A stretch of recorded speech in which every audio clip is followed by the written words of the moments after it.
Asante kila mtu mwenye ameweza kuwasili. Karibu tena katika ile platform tunaita ya Mental Health Tuesday, ambapo kwamba tunaweza kuiweka sisi kama Samba Sport with Agenda tukishirikiana na wadau wengi tu wakiwemo Greenstein Network, Diplomats for Health na wasomi na wazungumzaji mahiri. Kama leo tuko na mzungumzaji mahiri Dr. Othman Mujahid, vile vile atakuwa joined na Mama Anisa ambaye kwamba atakuwa amechelewa kidogo katika kuingia katika sebule hii. Tunaomba kwamba Mungu awe nasi katika kipindi hichi ili aweze kutupatia busara na maelewano, na pia ile elimu ambayo kwamba tutapewa akainase kwenye bongo zetu na iwe ni yenye kutusaidia sisi na wale wendani wetu.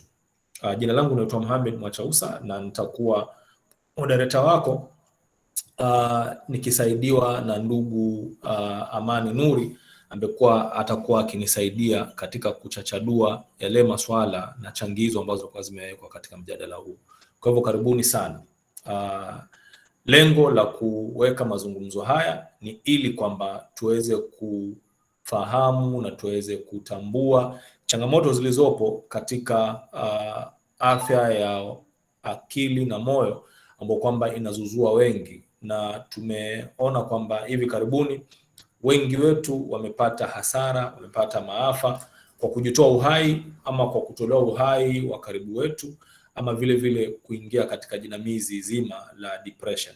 Kwa hivyo tunafanya hivi ili tuweze kukumbushana na tuweze kuelimishana ili tupate mbinu mwafaka za kuweza kutusaidia katika maisha yetu ya sasa, hususan vile ambavyo tumejazwa na jazba, tumejazwa na mihemko, tumejazwa na Kiingereza tunasema stress na trauma. Kwa hivyo karibu sana Dr. Othman Mujahid, pengine tupatie dakika 2-3 tuulizane tena.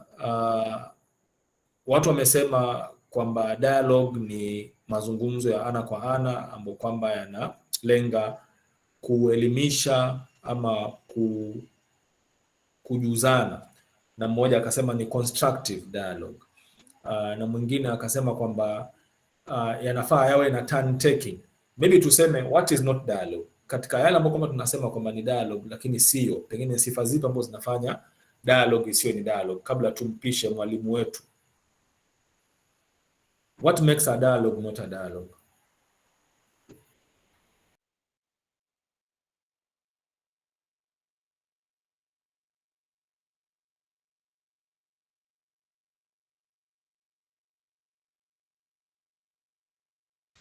Hapa hivi napata Eunice Ndubi anasema kwamba dialogue is the conversation between two or more people over a common idea. Asante sana Eunice kwa hilo. Nitarudi pale tuseme then what is it that is not dialogue. Alafu pale Geoffrey Makau anasema during turn taking, when having a conversation, observe the following: listen carefully when others talk, show interest in what they are saying, speak only when it is your turn to do so. Wow, naona mafunzo Dr. Othman Mujahid, naona utatolewa rangi hapa. Walimu wapo tele, pengine hata isije tukasema zaidi hapo. Naam, Collins tueleze what is not dialogue, alafu Lawrence pia amenua mkono. Baada ya Collins, Lawrence, alafu Muri, alafu tumpatie Dr. Mujahid. Collins, wasemaje? What is not dialogue? Thank you Mr. Mwachausa. Mimi nasema kwamba what's a dialogue? When two people don't agree, I think that's not a dialogue. And then kama wana objective, yeah, that's not a dialogue. That's according to me. Thank you. Asante sana. Collins anasema kama watu hawa-agree, kama watu hawakubaliani na hawana lengo moja kati yao, basi hiyo sio dialogue. Asante sana. Lawrence.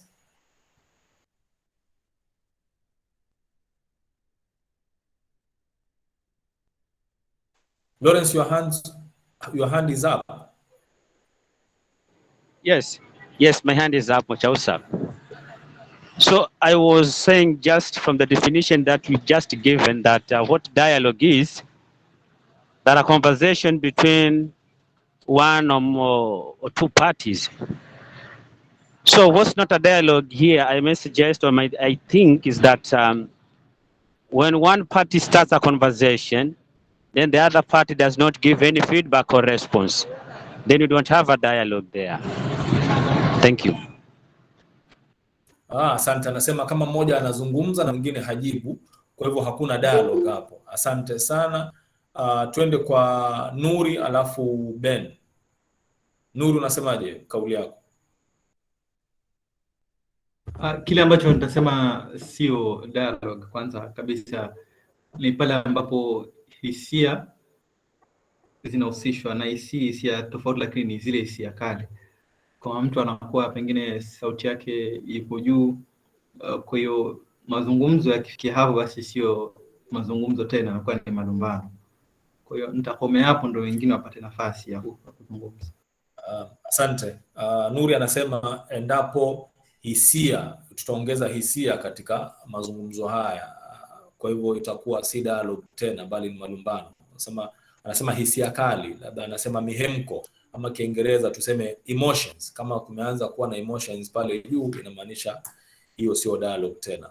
Ben Oko, unasemaje? Nasema kwamba ikiwa one sided, then hapo hakuna dialogue hata kidogo. Wakati mwingine tunaweza tofautiana kifikira, lakini bora malengo ni moja, ama ni yale ni malengo ni moja. Kiswahili ni kigumu as long as the goal is known, then I think hapo dialogue inaweza kuwa ni dialogue, yeah. So if it's one sided, then hamna dialogue. Okay, asante sana Ben. Nasema kama ni one sided, yani ni yanaelekea tu upande mmoja, ama pengine sauti moja ndio inakuwa ni nzito zaidi kuliko wengine, basi inakuwa hapo hakuna dialogue. Nadhani tushukuru na hayo, alafu tuweze kumpatia daktari. Daktari leo ataanza, maanake Mama Anisa ataingia kuchelewa. Akishaingia Mama Anisa, at some point tampatia nafasi, lakini kwa sasa daktari, ukumbi ni wako. Karibu.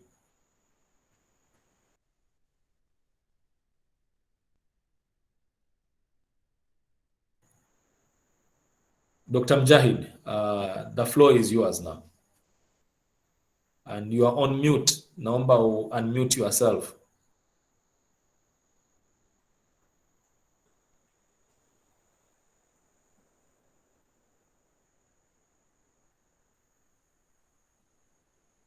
Habari zenu. Good evening.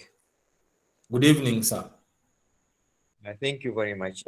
Nimefurahi kuona kwamba tuna walimu wengi leo katika platform, na maoni yote ambayo yametolewa ni maoni ambayo yanaeleweka na kukubalika, na ni yenye kuangazia haswa dialogue ni kitu gani. Na mara nyingi mahali pakiwa na walimu wengi, basi yale masomo yanakuwa mazuri, matamu na yenye faida zaidi.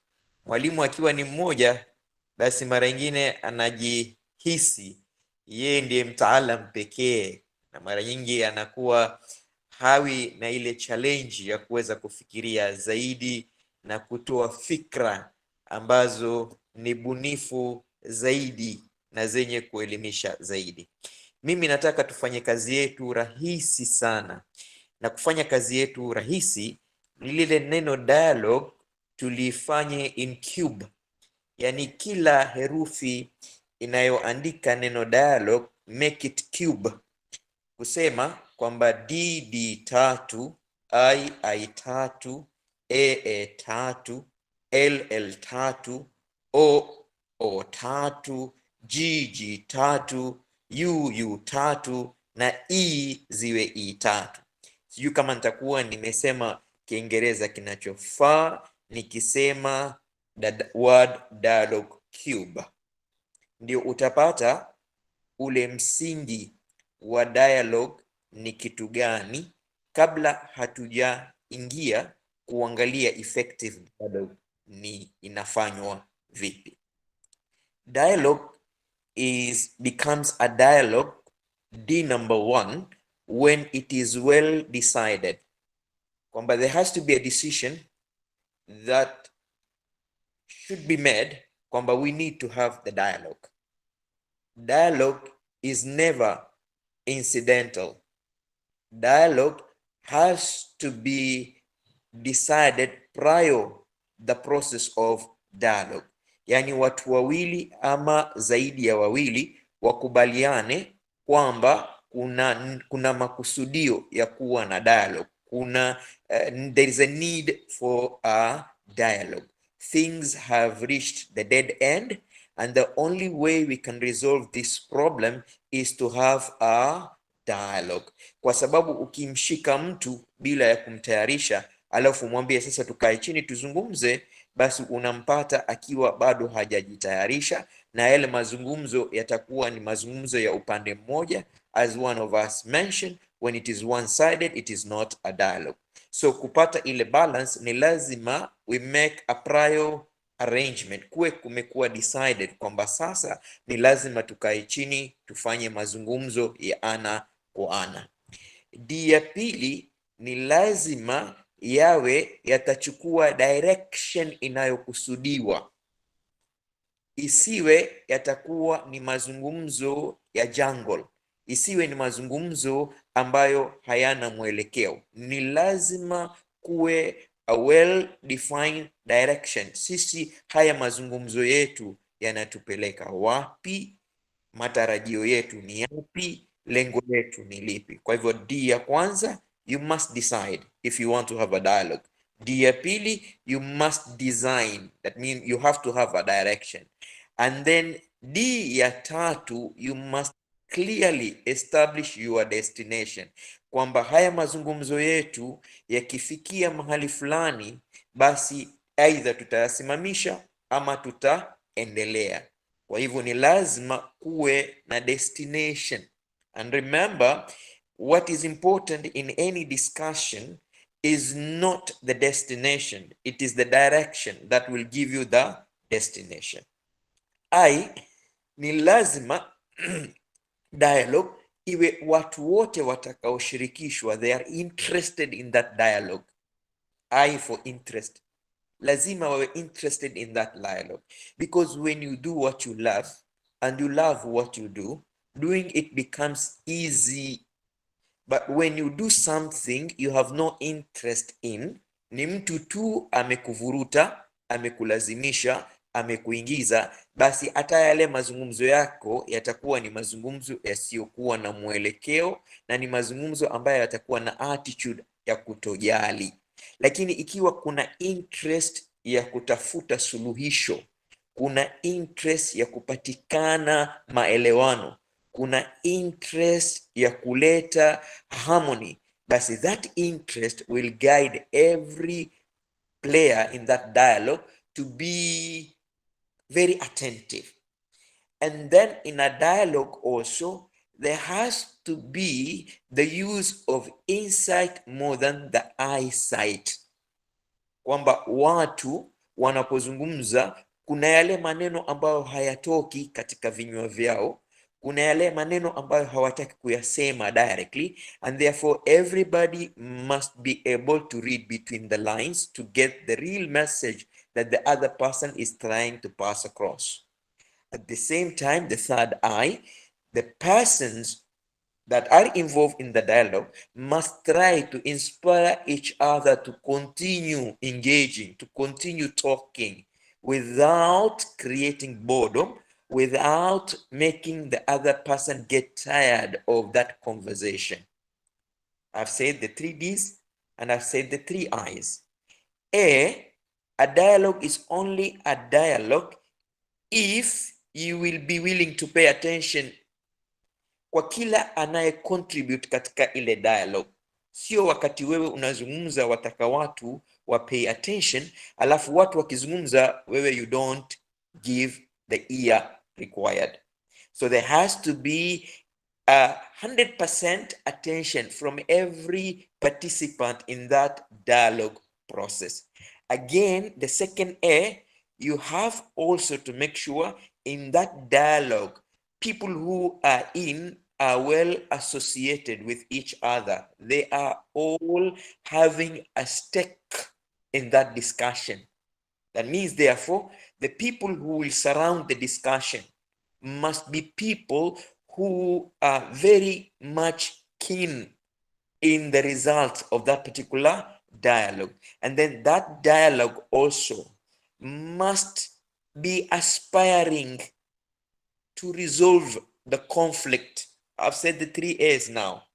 Being attentive, making sure it has the right associates, and at the same time must aspire for a resolution in that particular conflict. It's a dialogue. Dialogue, L number 1, must be that thing which will not concentrate on limitations of the other party. Because unfortunately in life, we always see what we want to see in other people. If you are a person who has an eye of only seeing the weakness of the other person, you are avoiding seeing the strength of the other person. You are avoiding seeing the good of the other person. You are avoiding seeing what the good things the other person is saying. You are only on focusing on the limitation. That dialogue is not a dialogue. It becomes a judgment forum. At the same time, dialogue is a dialogue. The second L, if we will be willing to learn from each other and again learn from our own mistakes. When you make a mistake, you learn from that mistake and you admit you're wrong for that dialogue to continue. At the same time, that dialogue should provide an opportunity for all the players, for all the participants in that dialogue to find a way of leaning on each other. That means you should be ready to provide the shoulder so that when things get too hot, when things get too rough in the conversation, when things get too tight in the discussion, someone can find comfortable, maybe by giving a hug, having a shoulder to lean in. When someone breaks down in tears, you are ready and willing to provide the handkerchief that either is symbolical or it's a real one to clean or to clear, kufuta yale machozi. At the same time, as I said, the 3 L's, the L of avoiding limitation, learning from your own mistake and another person's mistake and learning from the strength of each other. At the same time, providing a shoulder to lean on, because katika dialogue, waweza kufika mahali uka break down. Na ikiwa the environment is hostile, that means people are not willing to support each other, okay? Then the whole dialogue comes to an end. Lakini ikiwa mtu katikati ya mazungumzo ame break down, alafu ukamhug ama ukamleta ukamweka kwenye bega lako, he finds the comfort of recollecting, alafu baadaye aendelee na ile dialogue. Or the dialogue must always be guided by an open mind policy, open mind philosophy. Uweni katika dialogue kama expert, hauendi katika dialogue kama alpha and omega, hauendi katika dialogue kama know it all. You go to a dialogue knowing that there is something you will learn in that dialogue. You don't have all the solutions. Someone else might say something very positive. So you have to have an open mind. And that's when it becomes a dialogue. It becomes a dialogue when it is objective driven. At the end of the day, you cannot hit a target that you cannot see. And you cannot see a target which you don't have. So why are you going there? I always tell people, if you know the reason why you do what you do, and the why can make you cry, even if you don't have wings, you'll be able to fly and go so high to reach the sky, no matter the circumstances. Even if you have to die, at the end of the day, you go above the sky and overcome every obstacle because you know why you are in that dialogue. You know why, you know what you want. So even when the debate becomes, heated, when the arguments become very strong, when people become so hostile, you keep calm because you know why you are there. But if you don't know why you are there, now that dialogue becomes an argument, becomes a hot conversation, become a quarrel, and at the end of the day, the whole process is spoiled. Again, a dialogue becomes a dialogue if every party goes there with a level of optimism, believing kwamba haya mazungumzo yetu mwisho yataleta matarajio yanayotakikana, yataleta suluhisho linalotazamiwa. Remember, what the mind can conceive, the heart will believe, and ultimately you will achieve. Kwa hivyo ukienda katika ile dialogue na moyo wa atiati, basi wewe hautafika popote, utakuwa ni mtu wa tiati na hautaweza kupata baraka za jabaruti, kwa sababu utabaki kati na kati, na mwishowe utakuwa tu unasisitiza tofauti, kwa sababu hata wewe utakuwa huzingatii wakati, na mwishowe utakuwa kama mti uliokauka na hauna hata matunda ambayo yanaleta baraka katika yale mazungumzo. Kwa hivyo it's very important. Nimesema tatu: O ya open mind, O ya objective, na O ya optimism. Dialogue. G.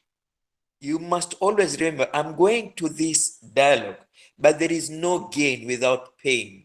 There are things in that dialogue ambazo zitasemwa huenda zikakuchoma, zikakuuma, zikakuudhi, but you got to be patient. You are in a dialogue. There is no gain without pain. At the same time, G number 2, you have to gauge what you say, because words can kill more than a bullet can. Therefore, you have to be very careful. Before you open your mouth, you have to assess, you have to gauge, hiki nitakachokisema katika hii dialogue kitaleta madhara gani, kitaleta faida gani. You know, they say, open your mouth and everybody will know what kind of a person you are. So you have to be very careful when you're opening your mouth in a dialogue. At the same time, remember, dialogue is meant to bring some growth. If it is a relationship, that relationship has to grow from where it is to another level. If it is a conflict, that conflict has to move from being a conflict to being a solution. So there has to be some element of growth. Gaining is very important. That growth is very important. A dialogue, it's very important to be very understanding in a dialogue. You understand by taking personal responsibility. Stephen Covey, in his book, The 7 Habits of an Effective Dialogue, he says, first understand you before you struggle to understand other people. You need to know you are the one who's going to make that dialogue an effective dialogue, and you are the one who's going to make that dialogue a failing dialogue. So have that understanding, so that you are as important as any other person in that dialogue. Therefore, don't try to be the one who will spoil the whole process. So understand before you are understood. Try to pay attention. Listen. That's why we have 2 ears and 1 mouth. In a dialogue, listening is more important than talking. Because without listening, you will not be able to understand what the other person is saying, what that a person is explaining. Therefore, it's very important that a dialogue, first understand before you are understood. Number 2, unleashing what is not comfortable to be explained. Ask questions, make people comfortable. Wazungumze yale ambayo in a normal circumstances they will never say, they will never reveal. Push people softly. Katika Quran tunasema ud'u ila sabili rabbika bilhikma wal mawa'idhatil hasana.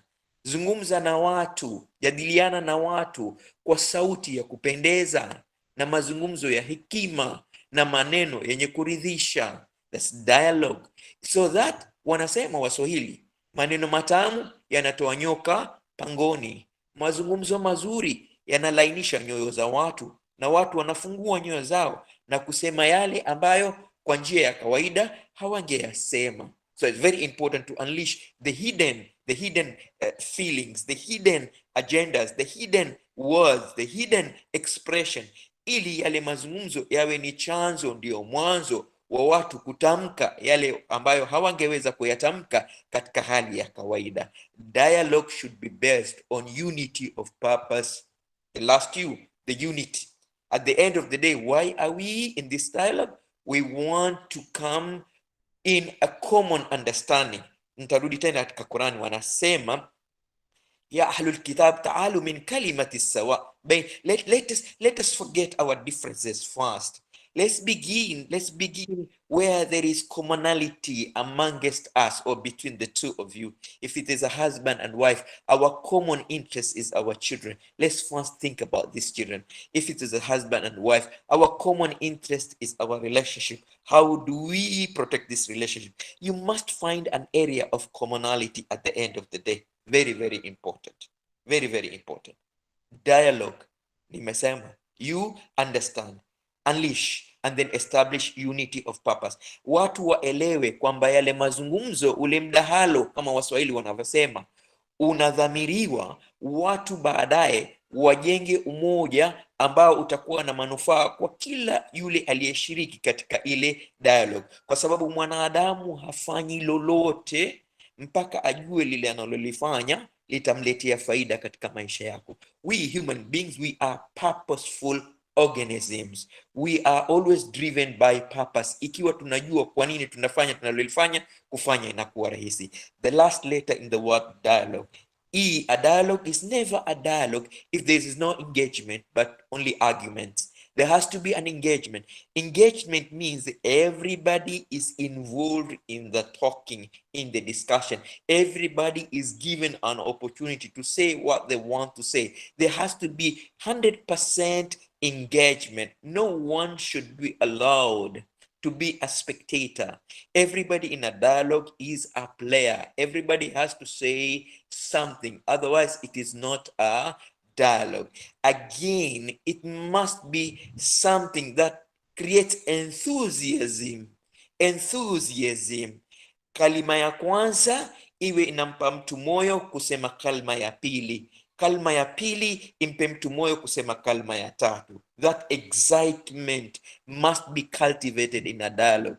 And the last E in the dialogue, at the end of the day, whatever is said in that dialogue has to be something that will empower everybody, so that at the end of the dialogue, every participant, everybody who participated in that dialogue feels like it was worthy investing my time in this dialogue. Today, I have understood my partner better than I have for the last 10 years. Today, I have known where my weaknesses are. Today, I have discovered the secret of sweet love in a relationship. Today, I have learned that to be a good husband, to be a good partner, to be a good wife, to be a good friend, you must do this and not do that. That empowerment is really key. I want to leave it there for now so that I allow people to comment, and thank you very much. Wow. That is an encyclopedia on dialoguing. Asante sana daktari. Maybe we can, Nuri, you can allow comments and maybe questions, and then you give them back to daktari, and after that we will open it up for Mama Anisa tumsikize naye anatuambia nini. Karibu sana Mama Anisa.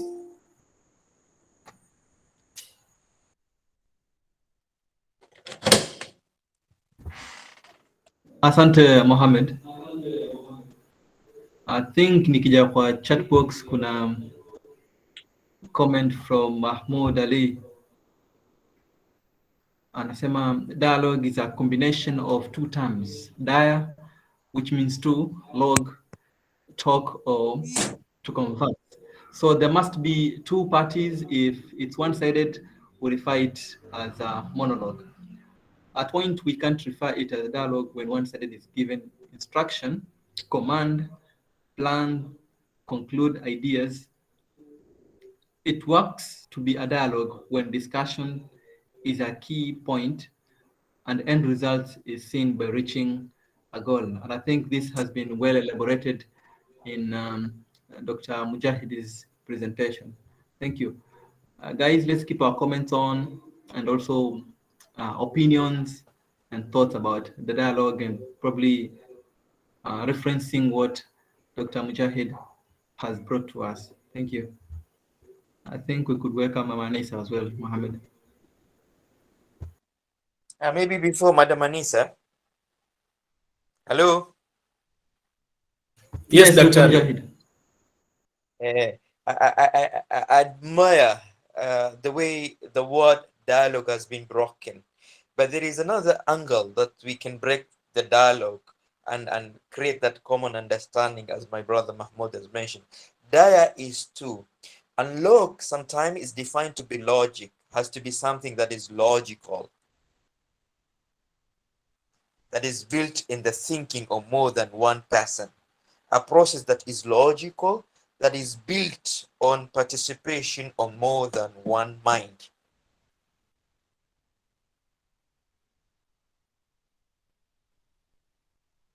Thank you Wow. so much, Dr. I think we keep on learning new things every day. Collins has a question. I think, can dialogue be suspended if it has no objective and if the other party has an interest? Nancy Wambura asks, I did not quite get the 3Gs clearly. Could they be repeated, please? Otherwise, this is actually an eye-opener to me. Now I'm able to see the loopholes and probably will be able to correct that. Thank you, Daktari.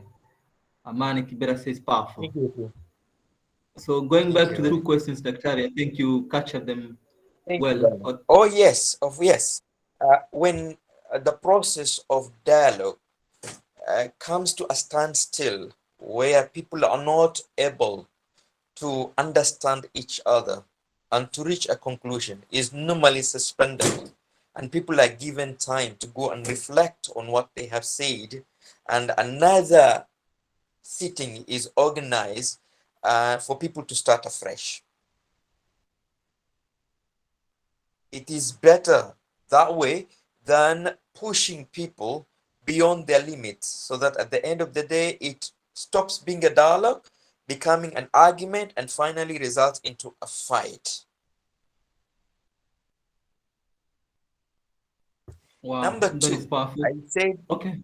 yeah, the 3Gs. G number one, you must be psychologically and biologically prepared that nothing good comes easy in life.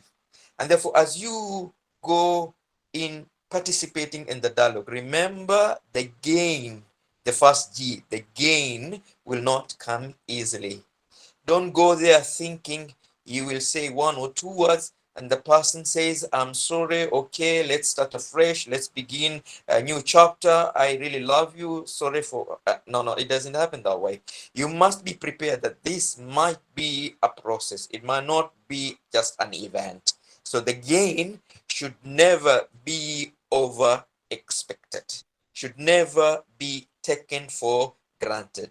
And then G number two, you must always therefore gauge every word you utter, every word you say, kwa sababu kama kuna kitu ambacho hakiwezi kurekebishika ni neno lililotoka katika kinywa ambalo baadaye utaliregret. And that's why they say it is better to be late than to regret. So take your time before you say anything. Gauge every word, every posture, every facial expression, every gesture, so that you don't do anything that you know for sure is going to offend the other person. The third G, I'd say, at the back of subconscious mind, you should always be ready, or you should always prepare for growth. You got to move from your comfort zone to a zone where everybody will be comfortable with you and you will be comfortable with them. Most of the time, dialogues fail when we get stuck to our yesterday, when we get stuck to our negative attitudes, when we get stuck to our negative attributes and refuse to change. That will definitely not allow the dialogue to continue. So you must develop what they call a growth mindset. So take the G, the last G, growth mind. When you go to a dialogue, go with the growth mindset. Don't go with a fixed mindset. So those are the 3 Gs that I mentioned in my presentation. Are we together? Yes, thank you so much, Daktari. Riziki Hamisi says, I just thought it's a mutual understanding, but it goes further. Thanks, Daktari, for more knowledge. I think, Mohammed, this will be the perfect time to have Mama Anisa take it from here. Yes, thank you very much. Mama Anisa, you are here now. Let us give you time uweze kutuhabarisha na wewe before we close. Mama Anisa. Assalamu alaikum warahmatullahi wabarakatuh. Wa alaikum salam warahmatullahi wabarakatuh, ma'am. Yeah. Well, I came in late. I just joined late, but whatever I had, alhamdulillah, there's so many good things that would build up to the dialogue, understanding dialogue and how to do it and what not to do, what to do. Yeah, Daktari has said it all. And I just emphasize that in dialogue, we have the keywords. And these keywords might be different from a relationship to a relationship. It depends on what they want to build. But there are so many keywords and they've been named in the word dialogue itself. And I remember last time when Daktari was talking and he was referring to the brain, he referred to the feelings, and I'm looking at dialogue. Dialogue also builds in our thoughts. Dialogue also maybe triggers our feelings. Dialogue triggers our ideas. Dialogue also helps us in probing further. What is it? Why is it like this? Also, dialogue helps us to engage. And we are coming from different backgrounds. And because we are coming from different backgrounds, we are different, but we can come and be one, as Daktari said. What is that commonality which we want? Yeah. And it also helps us to interact. Yeah, to interact. And remember that when people come into a relationship, okay, there's so many other people who look at them and maybe even admire them. So unknowingly, maybe there's somebody who's admiring you, but you're doing the wrong thing. So you have to be very careful. And when I'm saying this, you're good. All is well. Mashallah, mashallah. Hello, and when I'm saying this, I refer to the kids. Whatever you are doing, there's that little person down there who's watching. I might learn something. Yeah, so it's important.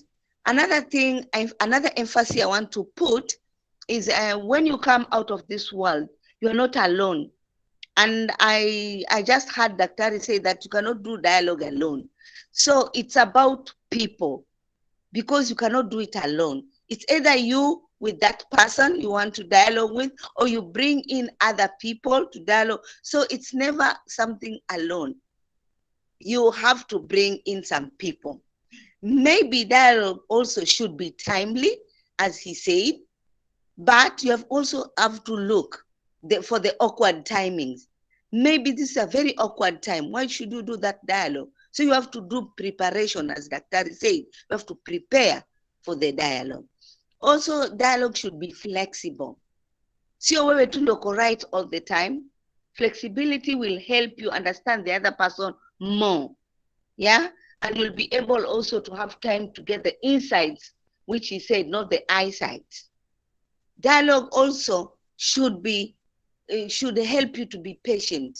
So in dialogue, we learn a lot. We learn to be patient. We learn to give an ear.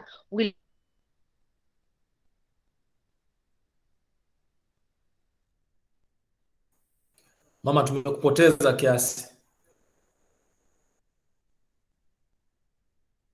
Helps us to be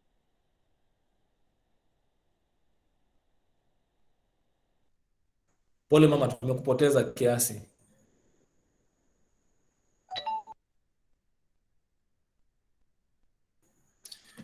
Well, looks like tumempoteza mama kiasi, changamoto kiasi. I'm saying that dialogue also helps. I am lost. Hello, I'm lost. Can you hear me now? Naam, mama. Hello? Yes, Yeah. yes, please. I was just nilikuwa naongezea tu neno moja ya kuwa dialogue need you to be honest. There are people who come into dialogue but actually anataka tu kupitisha muda. That relationship to her or to him anaona ni basi imetosha, but anataka tu kupitisha muda. That is wrong. You have to be honest, because there you are creating a bridge. And it's only in the dialogue that you will hear somebody saying that I don't like the way you put me off. It is only in the dialogue that you will hear I felt hurt when you blocked me. It's only in the dialogue that you will hear that somebody said, I don't expect you to love my family, but at least I want you to respect my family. It's only in the dialogue that you'll hear somebody say, I get frustrated when you do 1, 2, 3. So if you don't dialogue, you will not know the other person, what they like and what they don't like. I have a small story. When I was doing this community trauma healing, I had a group of youths, and the group of youth, I never knew that there was a couple in that group. So we went up to session 4. So when we were in session 4, it's about the journey of life.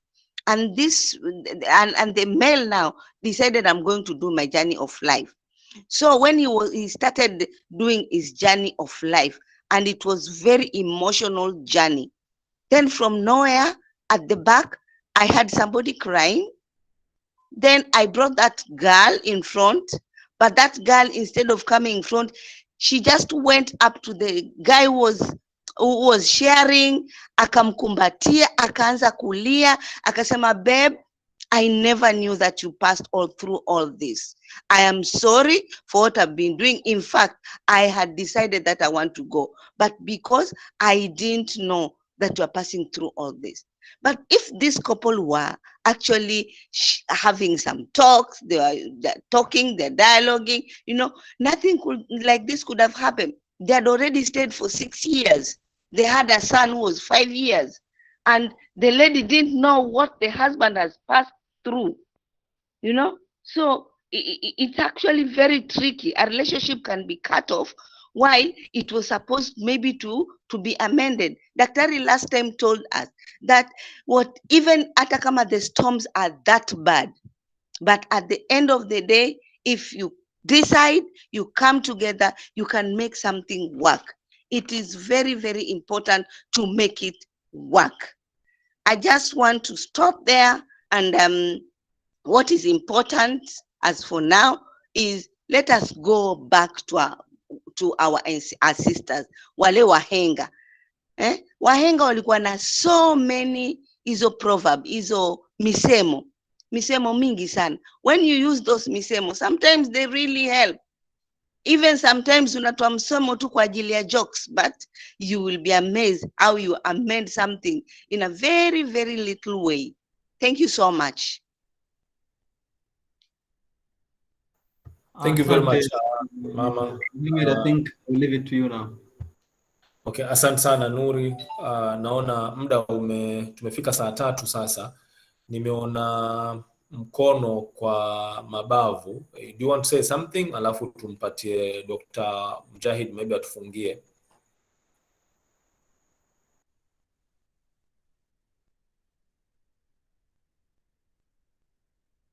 Mabavu, you have something to say?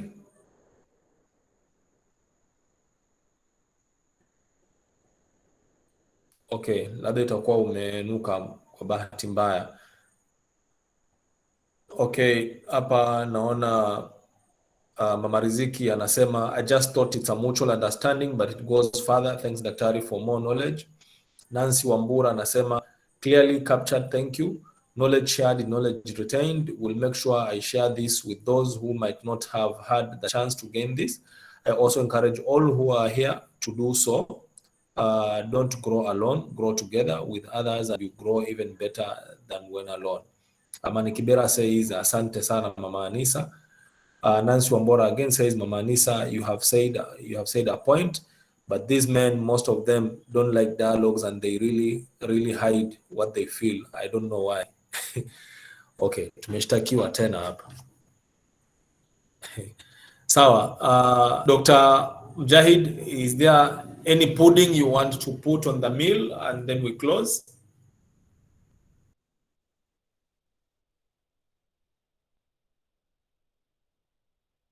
Daktari, you are on mute. Kindly unmute yourself and then give us that gift. Nasema, wahenga wanasema, sema utakalo sema, ukiwa umeketi ama ukisimama. Usikubali kubaki nyuma, nenda mbele ndipo penye neema, na utapata baraka za rehema. Usiwe mtu ambaye umejibadilisha ukarudi ukawa mnyama, sema utakalo sema. There is nothing more important in life kama kuwa mtu ambaye una uwazi katika mahusiano, una uwazi katika majadiliano, una uwazi katika maingiliano. To conclude my talk, the topic of today was effective dialogue. I want to take the word effective very quickly. For us to have an effective dialogue, make sure the environment is conducive. E for the word effective. Make sure the environment is conducive. Musiwe na majadiliano mahali ambapo patakuwa na distraction, mahali ambapo patakuwa hapafurahishi mmoja wenu. Kwa sababu ya interest of time, F, effective. Remember, you have the facts right. You can't afford to lie in a dialogue. You must be truthful. The facts must always be right. Hata kama you better say an annoying truth than a sweet lie. Kwa sababu siku moja uongo utajulikana. So be factual and always be fair. Learn to say sorry, learn to apologize wakati mambo yamekusonga wewe kama mmoja wapo katika ile dialogue. Mapenzi yanakuja watu wanapokubali ule udhaifu wao uko wapi na baadaye wana apologize. Pia ni muhimu kwamba katika ile dialogue effective, nimesema E, environment is key. F, facts are crucial. F, being fair, it's very necessary. E, effective, remember you encouraging each other. Katika yale mazungumzo yenu kuwe na vipengele kama vile Mama Anisa amesema ambavyo vitawafanya hisia zenu ziamke. Ni muhimu pia ule wakati, wanasema hivi ndugu yangu Muhammad Machausa, kila jambo kwa jambole, wakati kwa wakatile, mtu ni kwa mtule, neno ni kwa nenole. Usibaki nyuma, kila siku nenda mbele. Huku chini kumejaa jamani, twende juu tusherehekee kilele, ili tuwe na furaha milele. Ama utabaki mtu yule yule na daima unapiga makelele. So it's very important katika dialogue kwamba wewe ni mtu ambaye unaujua ule wakati ni wakati gani. Kuna wakati ukisema jambo halikoselewi. Alafu I remember, don't take care of the interest of the other person. Mama Anisa amesema hata kama hutaki kuipenda familia yangu, lakini take care of the interest, at least respect them. And then V, make sure the values are not violated. And then learn to make each other happy. Excitement is very important. Hasa neno ambalo halikusemwa ni neno ambalo linakurudisha nyuma. Mungu atupatie usiku mwema na atupatie wakati wenye manufaa na furaha nyingi inshallah. Wow, mashallah. I think what a closure to this platform today. It's always a pleasure, Daktari, being with you all over in all the platforms that we've shared together. Always very educative and spontaneous. We will allow you a break next week, but tukikuhitaji inshallah, please allow us. Anytime. We'll bring you on topics ambazo ni za kuleta ilham na furaha, zile topics ambazo za kuleta huzuni kwa watu wengine. Mungu atupe furaha inshallah. Amin. Mama Anisa, again, tutapumzisha next week inshallah. Tuko na date na wewe Mama Anisa, nishakueleza hiyo, tutaongea Mvunguni, tutaongea hapa Paruanja. We will have you inshallah with us very soon. So without much ado, I want to thank everyone ambaye kwamba amepata muda wa kufika. The recording Jalim ziko kwa our YouTube channel. Inshallah by kesho itakuwa imetundikwa. Kesho by afternoon, maybe by saa 8 saa 10 itakuwa chaieka. All the other sessions ambazo tumezipata ambazo tumezifanya ziko pale, na Jalim haukuweko last time. Nenda kwa YouTube yetu uangalie session ya last ya Mama Anisa na Dr. Mujahid, utapendezwa zaidi kisubiri hii. Kwa hivyo shukran, na Mungu azidi kutubariki na tupatie fahamu ya kuweza kutatua yale yanayotusibu sisi na yanayosibu wenzetu. Fauka hayo yote, let's share what we have. Whatever we learn, let's share, let's make it possible, let's make it more comfortable for the people around us. Thank you very much, and God bless you. Thank you.